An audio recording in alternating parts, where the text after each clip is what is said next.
Hermanos, en esta mañana quisiera compartir con ustedes un sermón titulado Los separados, la unión y la iglesia. Los separados, la unión y la iglesia. Y hablando de separación, hermanos, la separación es algo muy difícil en nuestras vidas. En este tiempo estamos pasando por un momento de tristeza, que nuestro hermano Miguel Virrueta no está presente ya con nosotros. El sábado antes de la semana pasada, el domingo que estábamos aquí celebrando el servicio del Señor, el sábado anterior a ese, él pasó a la presencia del Señor. Y es por eso que usted ve esta actividad atrás para recaudar fondos para su servicio. Y las separaciones son difíciles, no es algo que nos alegra, no es algo que nos causa alegría, pero sabemos que aunque es la separación triste, en el caso de mi hermano Miguel, pues sabemos que él está con el Señor. Entonces eso es lo que nos consuela, eso es lo que nos anima. Pero la separación, típicamente hablando humanamente, no son buenas. Usted ha pasado separaciones seguramente en tiempos pasados. En otro tiempo, hermano, nosotros vivíamos completamente separados de Dios. Separados de Dios, pero no lo sabíamos. No había ninguna conexión, ninguna comunión con Dios, el Dios eterno, pero no sabíamos que estábamos separados. Es por eso que ahora vamos a Efesios capítulo 2, versículo 11, y comienza el versículo diciendo algo que debemos de hacer. Dice: por lo tanto, recuerden ustedes. Recuerden ustedes. Por ahí hay un dicho que dice que recordar es vivir, ¿verdad? En este caso el recordar no es vivir. En este caso el recordar es recordarnos de cómo estábamos muertos antes de venir a ser hijos de Dios. Efesios 2, 11 nos dice: por lo tanto, recuerden ustedes los que no nacieron siendo judíos, los que son llamados incircuncisos por aquellos que se llaman de la circuncisión, la cual se hace en el cuerpo por mano humana. Recuerden que en ese entonces ustedes estaban separados de Cristo, excluidos de la ciudadanía de Israel y ajenos a los pactos de la promesa, sin esperanza y sin Dios en el mundo. Estábamos separados. Esa es la primera parte del mensaje de esta mañana. Si usted se ha dado cuenta, hermanos, el día de hoy vamos a estar en el versículos 11 al 12. Pero este pasaje, al igual que el de la semana pasada, del 1 al 10 y ahora del 11 al 12, comienzan de una manera muy similar. Nos llevan al recuerdo. O en este caso, ustedes me están mirando a mí, nos llevan al recuerdo, al pasado. Nos llevan a recordar lo que nosotros éramos, el estado previo antes de conocer a Dios. Y quiero aclarar una cosa: cuando yo digo conocer a Dios, cuando yo digo ser hijos de Dios, cuando yo digo ser cristianos, estoy hablando de una persona que ha, por la gracia de Dios, profesado fe en Jesucristo, ha venido al Señor en arrepentimiento y ha pedido perdón, y esa persona ha recibido un cambio de posición, un cambio de vida. No cualquier persona, aunque se diga que es cristiano, es cristiano. No cualquier persona, aunque se diga que es hijo de Dios, es hijo de Dios. Su vida, su manera de vivir va a demostrar si es hijo de Dios o no. Ahora, lo que hacemos, cómo nos comportamos, eso no nos gana la salvación, pero demuestra si somos salvos o no. Entonces, la semana pasada, al igual que esa semana, los dos pasajes comienzan recordándonos, llevándonos al pasado de lo que éramos antes de ser cristianos, antes de ser hijos de Dios, antes de haber venido a Jesús en fe. Comienzan con un recordatorio, nuestro estado previo antes de conocer a Dios. En la semana pasada leímos que nuestro estado anterior era un estado de muerte. Dice la Biblia que estábamos muertos en nuestros delitos y pecados. Estábamos muertos, arrastrados por las maneras de este mundo. Nosotros andábamos como anda todo el mundo, como se mueven los vientos para allá y para acá, y no sabíamos ni de dónde veníamos ni a dónde íbamos. No sabíamos que había una condenación futura, que la palabra del Señor nos habla. Jesucristo habló más del infierno que del cielo. Y Jesucristo quería alertarnos que hay un infierno a la cual nosotros ni siquiera sabíamos que íbamos. Quería que supiéramos sobre ese infierno y hoy en día también, al igual que la semana pasada, nos recuerda que nosotros estábamos muertos, íbamos directo al infierno, estábamos separados de Dios y ni lo sabíamos. Éramos hijos de desobediencia, estábamos sujetos a la ira del Dios que es santo y perfecto. Ahora en este pasaje se nos recuerda el estado previo otra vez. Vemos una manera similar de hablar también en Pablo que vemos en el capítulo 1. Recuérdese que el misterio del cual habla la palabra del Señor en Efesios está hablando de una reconciliación entre judíos y gentiles, judíos y todos aquellos que no eran judíos, y los hizo un solo pueblo. Cómo Dios tomó a los gentiles que no tenían y no disfrutaban de las promesas de Dios y los vino a traer a hacerlo pueblo, unificándolo con los judíos. Vemos cómo Pablo habla en el capítulo 1 de ustedes cuando se refiere a los gentiles, y él habla de nosotros cuando él se refiere a los judíos. Él lo hacía, yo no soy judío, él lo hacía así. Ahora este misterio comienza a recibir más claridad. Los gentiles en la carne vivíamos en un estado continuo de separación, vivíamos en enemistad con Dios y no lo sabíamos. Vivíamos airadamente en contra de Él, éramos sus enemigos. Hay mucha gente ahorita que anda allá afuera que no sabe, pero son enemigos de Dios, porque no buscan a Dios, no buscan hacer su voluntad, no les interesa leer la palabra, no les interesa orar durante la semana, y viven pacíficamente, hasta donde se puede ver, desconectados de Dios, separados de Él completamente. Así vivíamos en enemistad con Dios nosotros anteriormente, y no teníamos promesa. Como gentiles no teníamos promesa, hermanos. Los judíos fue el pueblo escogido de Dios. Dios escogió a Israel como su pueblo, les dio bendición, los usó para que a través de ese pueblo judío Él entregase la ley, sus palabras a través de Moisés. Ese es un gran privilegio, que fuera el pueblo escogido por Dios. Nosotros no teníamos parte ni suerte ahí, éramos gentiles, somos gentiles, no teníamos parte ni suerte con las bendiciones que el Señor dio y las promesas que Dios les dio a los judíos. Incluso, hermanos, éramos despreciados y se nos llamaba, como leímos ahorita, incircuncisos. Y sí, incircuncisos se parece a la palabra circuncisión, tiene que ver con lo mismo. La circuncisión, hermanos, a pesar de que se practica ahora en todo el mundo y se practicaba, yo creo, más antes, o no sé si sí o no, pero era algo que salió de los judíos.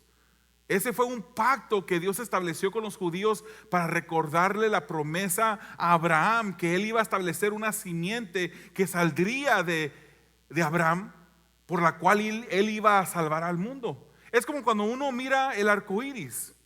El arco iris se lo han robado para otras cosas. Le han quitado uno de los colores para que se parezca un poquito diferente. Y ahora, hoy en día, ese arco iris significa o representa otra cosa, que no es lo que la Biblia nos dice que representa el arco iris. El arco iris era la señal que el Señor dio a la humanidad para recordarnos que Él prometió jamás volver a inundar o eliminar la vida humana a través del diluvio. Eso vino con Noé. Después del diluvio el Señor estableció ese arco iris para recordarnos. Cuando usted mire el arco iris, recuerde, esa es una promesa de Dios. Va a llover, vamos a entrar en una semana ahorita muy lluviosa, ¿verdad? Y van a haber algunas inundaciones, van a haber personas que posiblemente sean afectados en su hogar, etcétera. Pero Dios ha prometido por ese arco iris un recordatorio que Él no va a volver a destruir a la humanidad por medio de un diluvio. Ahora, la circuncisión fue algo que fue establecido, un pacto con Abraham. Eso lo vemos en la palabra del Señor. Y nosotros que no éramos judíos, se nos llamaba incircuncisos.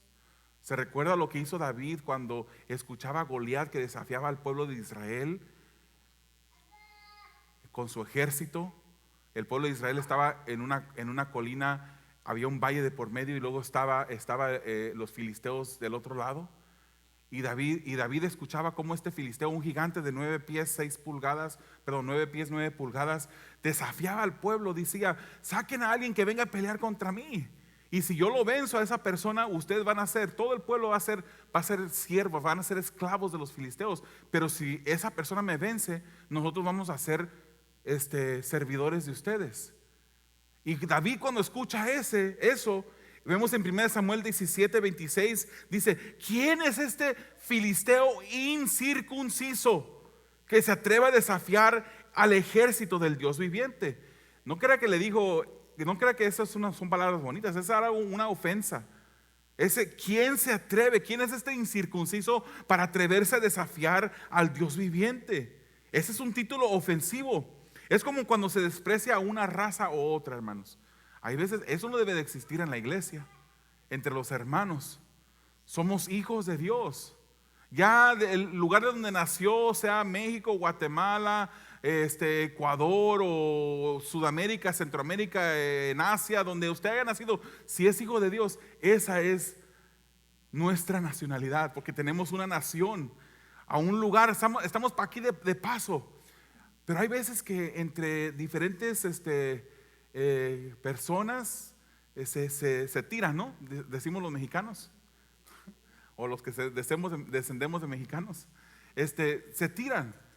Y no estoy hablando, hermanos, de que de repente aquí haya un Angel fan por ahí y que un Dodger fan le diga al otro Angel fan algo amistoso. No estoy hablando de eso. No estoy hablando de que diga usted que su comida del Salvador es mucho más rica que la comida de Honduras. Estamos hablando que hay personas que desprecian a otra persona por ser de otro país. Y eso no debe de existir aquí en la iglesia. Ese título de incircunciso era ofensivo. La circuncisión del miembro del varón era en el judío esa señal de pacto que ya hablé.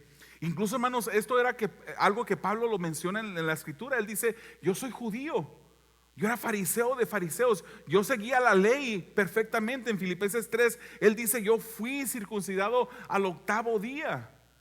Entonces él era judío. Por eso en Efesios vemos que él habla de nosotros los judíos y ustedes los gentiles. Vivíamos, hermanos, alejados de él y sin esperanza. Y Pablo aclara que esta señal era una señal hecha por manos. Esa circuncisión es hecha por manos. Romanos 2:28 nos dice lo que en realidad debe ser circuncidado, y no solamente en el varón, también en la mujer. Dice Romanos 2:28 al 29: lo exterior no hace a nadie judío, ni consiste la circuncisión en una señal en el cuerpo. El verdadero judío lo es interiormente, y la circuncisión es la del corazón, la que realiza el espíritu, no el mandamiento escrito. Al que es judío así, lo alaba a Dios y no la gente. Él está diciendo: te podrás circuncidar e identificarte como un judío al circuncidarte, pero lo que en verdad importa es que tu corazón esté circuncidado. Y ese corazón solamente lo circuncida Dios. En el hombre y en la mujer, Dios es el que cambia el corazón, el que transforma a las vidas. Es por eso que no podemos llamarnos cristianos, decir que somos hijos de Dios y seguir viviendo de la misma manera. Que no abrimos la palabra del Señor en toda la semana. Que no oramos en nuestro tiempo en la semana. Que no apartamos un momento para hablar con el Señor. Si somos así, si solamente venimos a la iglesia y es cuando abrimos la Biblia, entonces vamos a seguir siendo una iglesia sin crecimiento. Y no me refiero al crecimiento numérico, hermanos. El Señor quiere que nosotros crezcamos espiritualmente, que maduremos, que dejemos pecados que le ofenden a Él a un lado, porque seguimos siendo pecadores, seguimos cometiendo pecados, arrepentidos, redimidos por el Señor, el sacrificio de Cristo, pero cometemos pecado aún. Y el que diga, dice la palabra del Señor, el que diga que no peca, se engaña a sí mismo y es un mentiroso, dice la palabra del Señor. Entonces nosotros debemos de buscar que el Señor vaya cambiando nuestras vidas, hermanos, y que el Señor en verdad haya circuncidado este corazón, nos haya cambiado a cada uno de nosotros. Es por eso que en los versículos 11 y 12 el apóstol Pablo nos dice recordemos, recuerden. Véalo usted ahí en el versículo 11 y 12 de Efesios 2 en la palabra. Recordemos, Dios desea que no olvidemos de dónde Él nos sacó. Y no recordar, hermanos, para que vivamos culpabilidad continua o que estemos tristes de lo que hacíamos antes, de quién éramos antes, sino para poder recordar siempre el bien que hemos recibido de parte de Dios. El capítulo 1 nos habla de que fuimos adoptados por el Señor. Se nos dio el Espíritu Santo para que viviese en nosotros. No teníamos parte ni suerte en las promesas de Dios que Dios le había dado a los judíos, y ahora somos parte de un solo pueblo. Ahora somos parte de un solo pueblo. Cuando uno olvida lo bueno, hermanos, olvidamos o disminuye el agradecimiento y el amor que tenemos.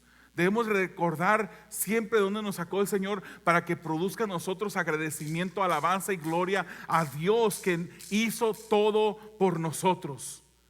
¿Y qué es lo que Dios ha hecho por nosotros, hermanos? Si estábamos muertos, ahora ya no estamos. Nos sacó de la muerte. Nos quitó las vendas de los ojos, porque estábamos separados y ni lo sabíamos. Nos liberó del dominio del pecado y del príncipe de la potestad del aire. Nos hizo santos y nos adoptó como sus hijos cuando éramos simplemente el mendigo que vivía afuera del palacio. Eso era lo que éramos nosotros, hermanos. La palabra del Señor dice que no tengamos más alto concepto de nosotros de lo que tenemos que tener. Nosotros somos alguien porque Cristo está en nosotros. Porque Cristo nos hizo sus hijos. Por eso es que somos alguien. Pero antes éramos muertos. Estábamos mendigando. Éramos personas que estábamos con destino al fracaso, a la muerte eterna, al infierno.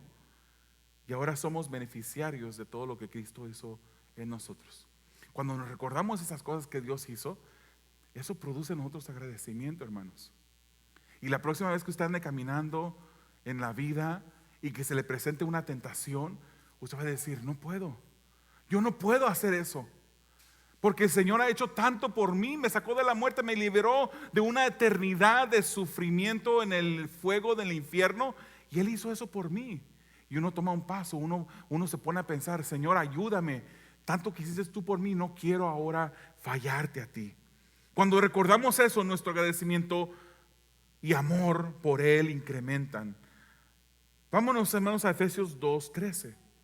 Pero ahora en Cristo Jesús, a ustedes que antes estaban lejos, recuerde, Pablo está diciendo a ustedes, está hablando a los gentiles.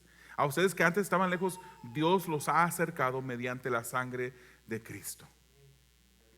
Qué bonito comienza este versículo, hermano. Dice: pero ahora. Antes ustedes eran muertos, estaban metidos, sucumbidos en pecados, en delitos. Pero ahora, en Cristo, es por la obra de Cristo que hemos sido acercados. Por eso nos llamamos cristianos, hermanos, porque seguimos a Cristo y somos salvos por la obra de Cristo. Pero ahora, hermanos, es un cambio, ¿verdad? Un cambio completamente igual como el cambio que hablábamos la semana pasada. Los gentiles hemos sido rescatados del lugar de separación y distancia. Hemos sido elevados a una posición de cercanía con Dios. ¿Sabía usted que Dios lo mira perfecto? Que se ponga de pie. Yo les recomiendo que no lo haga, pero que se ponga de pie el que crea que es perfecto. El que diga: yo soy perfecto, hermano, yo hago todo a la perfección, yo no cometo ningún pecado, yo obro perfectamente. ¿Quién puede? Es más, búsqueme una silla para sentarme, porque yo estoy acá parado porque tengo que estar, pero no porque me he parado por eso, hermanos. Nadie es perfecto. Nadie es perfecto. Pero el Señor nos mira perfectos. Esa es una enseñanza bíblica, hermanos. Y nos mira perfectos porque nos mira a través de su Hijo Jesucristo. Cristo vino a este mundo, nació de una virgen, vivió perfectamente. Jamás cometió un pecado Jesucristo. Fue tentado. El ser tentado no es pecado. El que usted caiga en la tentación, eso sí es pecado. Y Jesucristo nunca cayó en un pecado, en una tentación. Vivió perfectamente, murió y resucitó. Ese es el evangelio, hermanos. Ese es el evangelio. no solamente es que murió en una cruz, va antes de eso. Nació de una virgen, ¿por qué? Tenía que ser una virgen, porque no heredó de su padre, como todos nosotros hemos heredado de nuestro padre, la naturaleza pecaminosa de Adán, el primer Adán. Por eso vino el Espíritu Santo y hizo sombra sobre María, ella quedó encinta, él nació y vivió perfectamente. Nos demostró que es posible. De hecho, no necesitaríamos a Jesús ni la fe ni la gracia para ser salvos. Voy a aclarar, porque no es una herejía que estoy enseñando ya. Creo que no me lo dije aquí. Podríamos nosotros salvarnos a nosotros mismos si hubiésemos seguido la ley perfectamente. Pero la palabra del Señor nos dice: por cuanto todos pecaron. Todos pecaron. Más bien la ley nos comprueba a nosotros cuando dice que no matemos, que no mintamos, etcétera, etcétera. Es para recordarnos que es imposible por nuestra propia cuenta, que necesitamos al Salvador para que venga y nos salve, que necesitamos de su vida perfecta, su sacrificio, su resurrección, para que nosotros pudiésemos poner nuestra fe en Él y ser salvos. ¿Explico la diferencia? Nadie es perfecto. Ahora nosotros, que no éramos parte del pueblo de Dios, somos parte del pueblo de Dios. ¿Sabe dónde más habla de esto? Si usted mira Gálatas 3:28, a veces se usa este pasaje y se aplica incorrectamente para tratar de enseñar otras cosas. Pero este pasaje nos habla de que Dios no hace excepción de personas, que para Dios Él puede salvar. Él dice: ya no hay judío ni no judío, ya no hay esclavo ni libre, no hay hombre ni mujer, sino que todos ustedes son uno solo en Cristo Jesús. Hemos venido a ser parte del pueblo de Dios y ahora somos uno solo en Cristo Jesús. Hay unidad, hermanos. Imagínense nada más. Debemos de comportarnos como un solo cuerpo. Si una persona se duele, debe de dolernos a nosotros. Si una persona está alegre, debemos de alegrarnos, no decir: ay, ya, mira, ya, ahí anda con carro nuevo, quién sabe cómo se lo sacó el carro nuevo. No, hermanos, alegrémonos cuando personas vayan avanzando en la vida. Sintámonos tristes cuando tengamos una pérdida, como nuestro hermano Miguel, y apunto para allá porque él se sentaba siempre de aquel lado cuando él venía. Muy callado, muy reservado el hermano Miguel. Y por un par de semanas dejó de venir. Le llamé: hermano, ¿cómo está? ¿Todo bien? Es por eso, hermanos, vamos a meter un comercial aquí en medio de la predicación. Es por eso que nos interesa conocerles. Es por eso que nos interesa saber, hermanos. No es que nos queremos intrometer en su vida. Si usted no llega un domingo, no es porque queremos saber: ¿y dónde estabas? ¿Y qué estabas haciendo? ¿Y por qué no viniste? No, hermanos, solamente queremos saber que están bien. Hay personas que pasan por necesidad y nosotros: bien, gracias. No sabemos que las personas están pasando necesidad, que necesitan oración. Hay hermanos, el hermano vino hace 2 domingos, vino él. Y yo hablé con él y dice: ya arreglé mi carro, ya voy a estar viniendo más constantemente, y no pudo venir el próximo domingo. Pero ya está en un mejor lugar. Pero es por eso que queremos conocernos, queremos unirnos y poder. ¿Somos una familia o no somos familia? Somos una familia.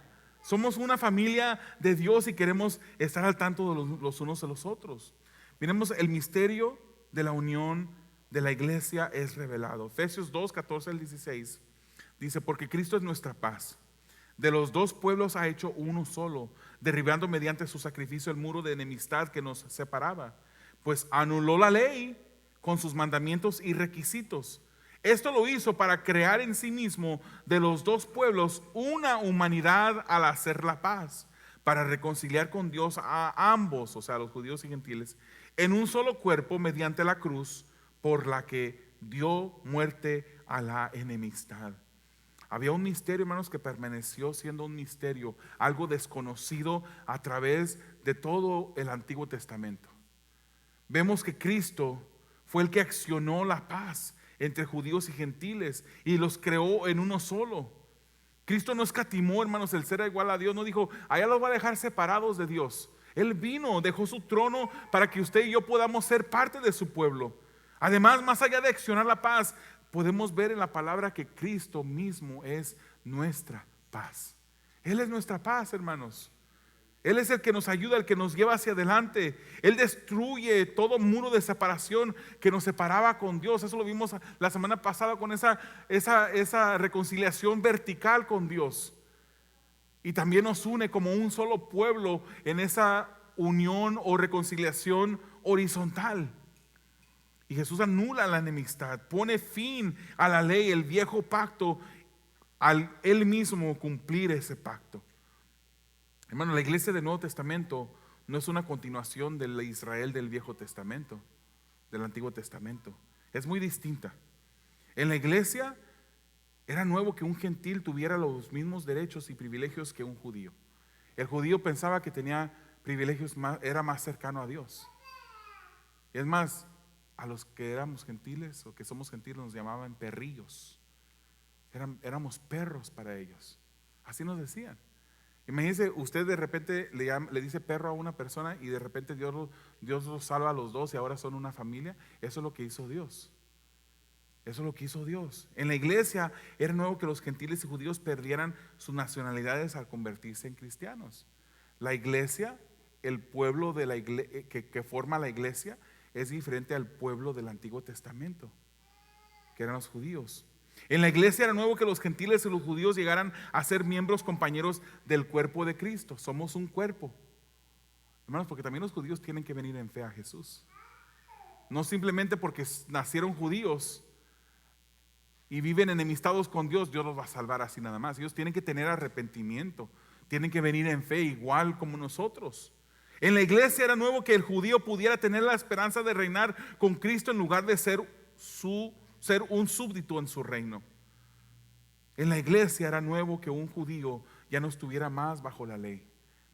El judío miraba a Dios como un Dios distante, un Dios creador, lo respetaban, lo honraban, pero era un Dios distante.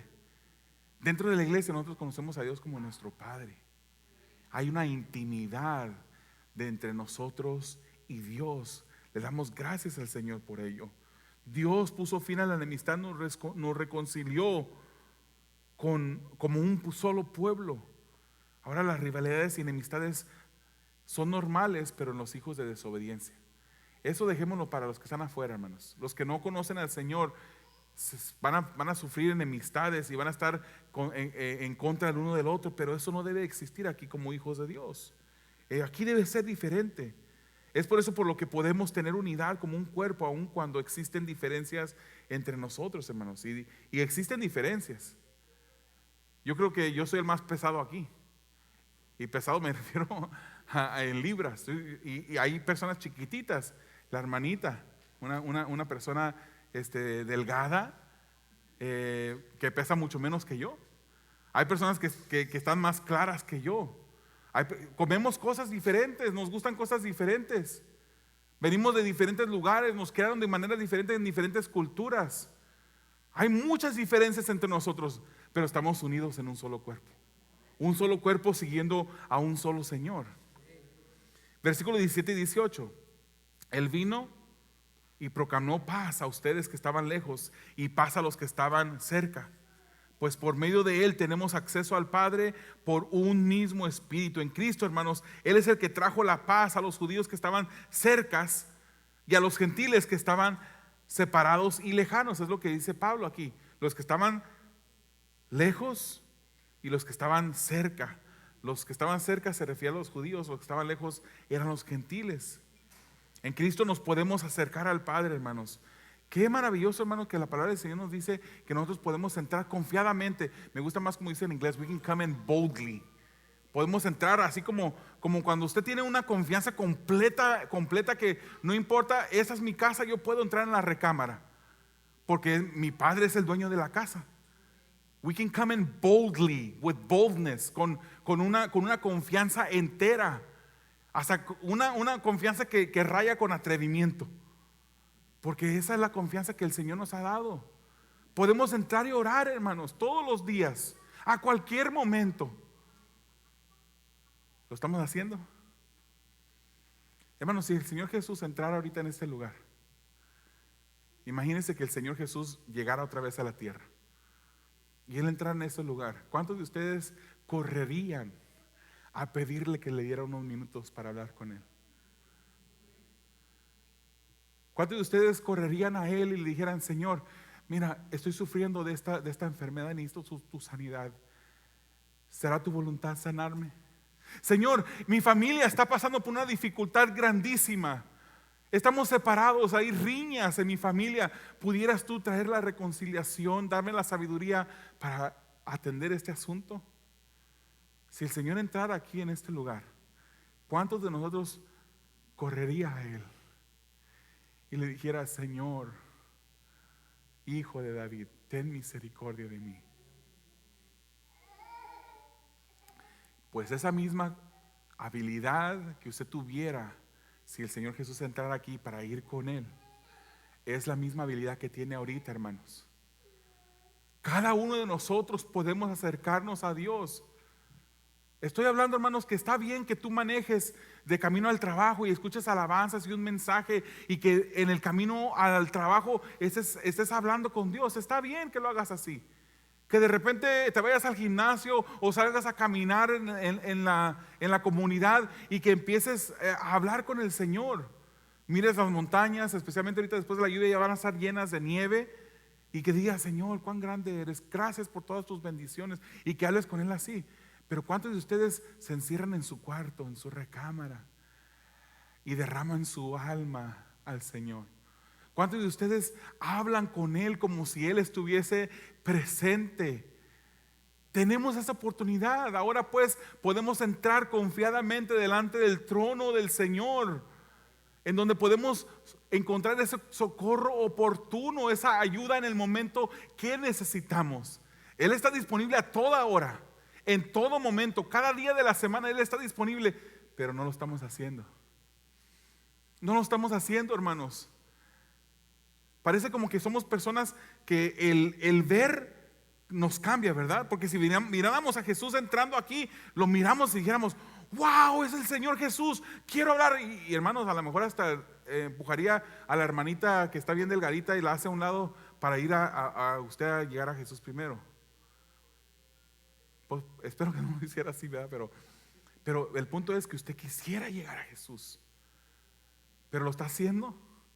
¿Está entrando usted confiadamente delante del trono del Señor todos los días? El pueblo de judío no podía entrar así. Ellos miraban un templo, había un templo, antes del templo había un tabernáculo donde estaba el arca que representaba la presencia de Dios. Y miraban y no tenían un acceso directamente. Solamente en el lugar santísimo podía entrar el sumo sacerdote una vez por año. Una persona una vez al año podía entrar en el lugar santísimo donde estaba el arca del pacto. Ahora nosotros podemos entrar cualquier momento, a cualquier hora, sin restricciones de tiempo, hermanos. El Señor no cierra su número de teléfono a cierta hora. Está abierto 24 horas, 7 días a la semana. Tome ventaja de eso, hermano. Tome ventaja de eso y llegue delante del Señor cuando usted pueda, cuando usted quiera, cuando el Señor le mueva en su corazón a orar.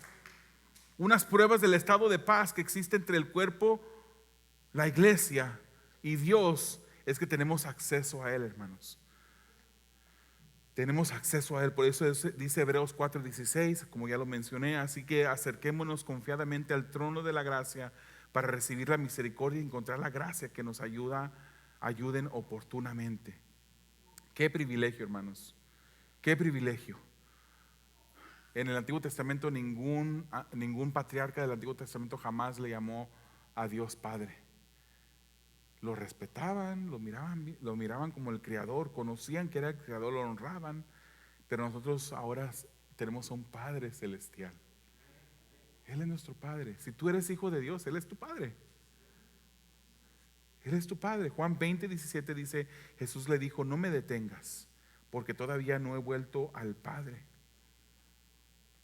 Ve más bien a mis hermanos y diles: vuelvo a mi Padre, que es Padre de ustedes, a mi Dios, que es Dios de ustedes. El Señor se ha presentado ahora en este tiempo a la iglesia con una cercanía como nuestro Padre. Miremos ya para terminar los últimos versículos, el fundamento y la piedra angular de la iglesia. Efesios 2:19 dice: por lo tanto ustedes ya no son extraños ni extranjeros, sino conciudadanos del pueblo elegido y miembros de la familia de Dios. Aquí en esos 4 últimos versículos que estamos ya por terminar el capítulo, hermano, Pablo registra los nuevos privilegios del gentil que es creyente. Como en el capítulo 1 hace mención de ustedes, o sea, está hablando de los gentiles. Ya no más extraños ni extranjeros, ya no más separados ni distantes. A los gentiles también, a los gentiles también se les llamaba perrillos, como les dije hace rato. Pero ahora Jesús nos llama sus hermanos. Ahora nosotros somos hijos de Dios. A partir del sacrificio de Jesús, nunca más seremos llamados incircuncisos ni forasteros. Ahora somos parte de la familia de Dios porque hemos sido adoptados dentro de la familia de Dios. Versículos 20 al 22. Edificados sobre el fundamento de los apóstoles y los profetas, siendo Cristo Jesús mismo la piedra angular. En Él, dice, todo el edificio bien armado se va levantando para llegar a ser un templo santo en el Señor. En Él, en Cristo, también ustedes son edificados juntamente para ser morada de Dios por su Espíritu. Entonces, hermanos, la iglesia ahora es un edificio, pero no un edificio físico, es un edificio espiritual. Usted es parte de ese edificio. Si usted es hijo de Dios, usted es parte de ese edificio. Ese edificio va creciendo sobre el fundamento de los profetas y apóstoles. Qué raro, ¿no? Que diga profetas y apóstoles. ¿Qué quiere decir eso? Los profetas y apóstoles. El profeta identificaba el Antiguo Testamento y los apóstoles identifican el Nuevo Testamento. La iglesia va creciendo sobre el fundamento de los profetas y los apóstoles, el Antiguo Testamento y el Nuevo Testamento. Nuestro fundamento es la palabra de Dios. Eso es lo que este versículo quiere decir. Estamos creciendo sobre este fundamento, y de este fundamento la piedra angular es Cristo. ¿Qué quiere decir piedra angular? En la construcción, esa piedra angular debería ser una piedra especial que comenzaba el fundamento, y si esa piedra estaba mal labrada, todo el fundamento quedaba mal, y la estructura que iba encima de ese fundamento quedaba toda para un lado sin estabilidad. Cristo es esa piedra angular sobre la cual nosotros estamos establecidos como iglesia, como un edificio sobre el Antiguo Testamento y el Nuevo Testamento, toda la palabra del Señor. Vemos a Jesús, hermanos, que no solamente Jesús es una idea del Nuevo Testamento, es una idea del Antiguo Testamento. ¿Y quién más para saber que ustedes? Acabamos de terminar una serie de todo el año del 2023 donde estuvimos viendo a Jesús en cada página de la palabra del Señor, yendo a través de cada libro de la palabra y ver cómo en cada libro encontramos a Jesucristo. Cristo es esa piedra angular. Cristo es este mensaje sobre el cual hemos sido fundamentados. Él es la piedra principal. En Cristo seguimos creciendo para ser moradas santas de Dios. Nosotros somos la iglesia, somos morada de su Espíritu. Después de comenzar el capítulo describiendo a los gentiles, nosotros como muertos, ahora termina con esos mismos gentiles limpios de toda culpa y siendo parte del templo de Dios que va creciendo y está fundamentado en Cristo. Voy a invitarle que cierre sus ojos y que incline su rostro mientras que le doy unas aplicaciones, hermanos. Reflexionemos en esto. Preguntémosle al Señor, debemos de vivir, hermanos, agradecidos. ¿Estoy viviendo agradecido, Señor? Reconociendo siempre que Dios nos sacó de un estado de muerte, siendo merecedores del castigo divino. ¿Está pasando eso en nuestras vidas? Debemos de vivir agradecidos por el amor inmerecido de Dios, que aún estando en la condición en que estábamos, Él tuvo misericordia y amor de nosotros y por nosotros. Debemos estar agradecidos de habernos librado de toda condenación. Examinemos nuestras vidas en este momento, hermanos, y demos gracias al Señor por lo que Él ha hecho. Amado Dios, te damos gracias, Señor, porque eres bueno, porque para siempre es tu misericordia, Señor, y en este momento queremos agradecerte por todo lo que tú has hecho. Permite, Señor, que ahora nosotros tengamos un corazón agradecido hacia ti. para poderte dar la honra y la gloria siempre. En el nombre de Jesús te lo pedimos. Amén.